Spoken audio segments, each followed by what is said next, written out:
Hello guys, and where is Putin when millions of Russians have so many questions to him? It's not that I want him to be found, but I doubt we are so lucky and he disappeared from this planet. But he applies a classical KGB tactics when he does not have answers or questions are too problematic for his regime, he disappears. And this time he disappeared for quite a long period of time, so that many of popular Russian military vloggers or governors of the problematic frontline Russian regions keep asking when will he appear, when will he provide instructions, explanations on how to act and comment some extremely important issues of the modern Russian life. For example, the new updates from the Russian Ministry of Finance, where they announced that the budget deficit will grow sharply even during this very first months of 2026.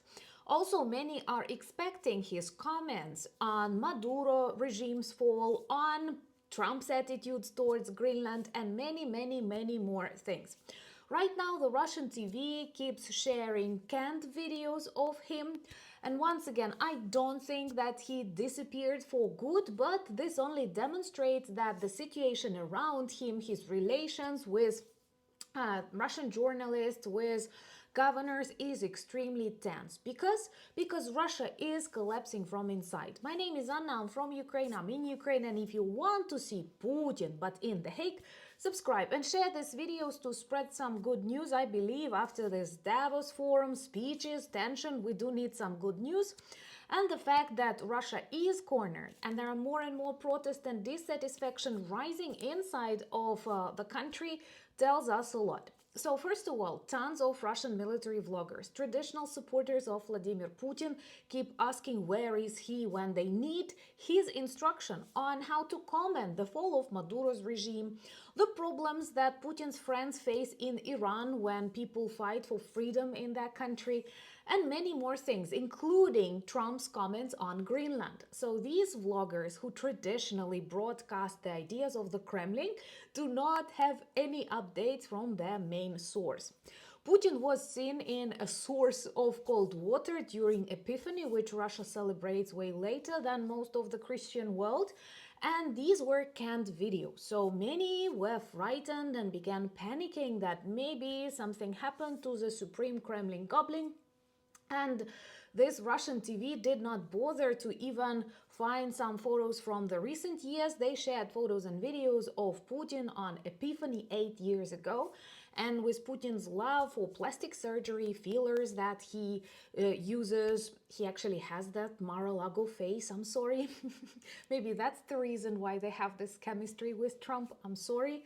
Today is a little bit of a sarcastic on a regime, because how else can you watch the news? And I'm not talking only about Ukraine, I'm talking about the global news. Let me know what are your thoughts about the state of the global politics right now. Did you observe speeches in Davos, and who is your favorite leader right now? Of course, I'm always happy to read Zelensky, but you may also include other people who attract your attention or give you some confidence that we will go through this turbulence. So anyway, people understand that Putin is hiding. Putin is hiding because there are a lot of questions which he cannot answer in a positive way, repeating that, everything goes according to the plan, because such a huge deficit of the Russian budget is definitely not his plan.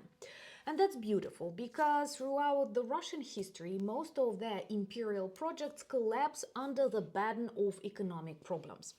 It happened with the USSR. It was extremely influential in the period of the Russian Empire collapse. And right now, the problems that the Russian banking system experiences, various regions of the Russian Federation, are way bigger than it was ever in the modern history of Russia.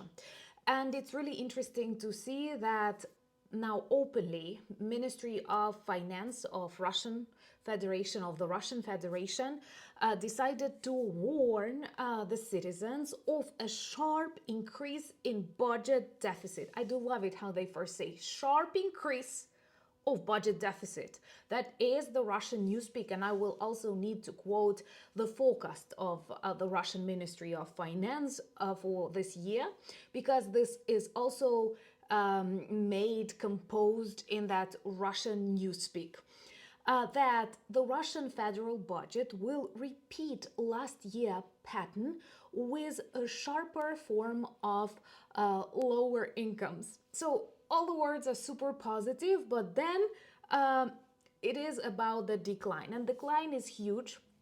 And of course, the most important reason for that, apart from Putin's economic mismanagement, the fact that they were preparing Russia for a 3-week war and now it lasts longer than the Second World War, but also the fact that their oil and gas revenues fell lower than ever, and this tendency will continue. Thumbs up for that, subscribe, share, this helps a lot. Let's promote voices that are in Ukraine, speaking about Ukraine, that's important. So the Ukrainian drone sanctions turned to be one of the most effective strategies to stop or at least slow down Russia's war machine. And actually, all these protests of people that occur in more and more regions that face extremely harsh problems with their utilities or cannot withdraw their money from ATMs because the Russian banking system lacks this money, or the fact that the Kremlin had to sell 3/3 of their gold reserves from the so-called Russia's wealth fund turned into Russia's poverty fund, and many more things. And these sanctions, together with Russia's economic isolation, led to tremendous decline of their income. And please remember that even those Russia optimists agree that their country is fully dependent on the selling and export of raw resources. They do not produce anything competitive. You don't want Russian cars, you don't want Russian computers, you don't want even Russian missiles, because come on, many of the things that they target us with either come from the North Korea or from the Soviet times. Russia is a toilet paper tiger, and they are always built on this fake image of strength or constant threats, blackmail, well, a classical bully approach. And I do have this feeling that the world, not just Ukraine, finally the world is awakening, and that many smart, reserved leaders are fed up with this bullying. And this will not lead to success any president, be it the one of the Russian Federation or of the United States. Bullying is the worst strategy ever. It can help you in a dark corner during like 10 minutes, but it's not the strategy of success. And that's why unity is so important among us. And I encourage you to keep supporting our NAFO fundraiser, because we decided to prolong it because of your support, and we have a new patch with me on it. I will pin a link in the first comment. Check and support if you have this opportunity, because this war does not show any signs of ending, and our task is to defeat the evil and to teach other bullies who are observing and who are learning from Putin. So they need to learn his bad experience. They need to see him in The Hague with justice served for all of his war crimes, and that will definitely shift their political and communication style to something normal.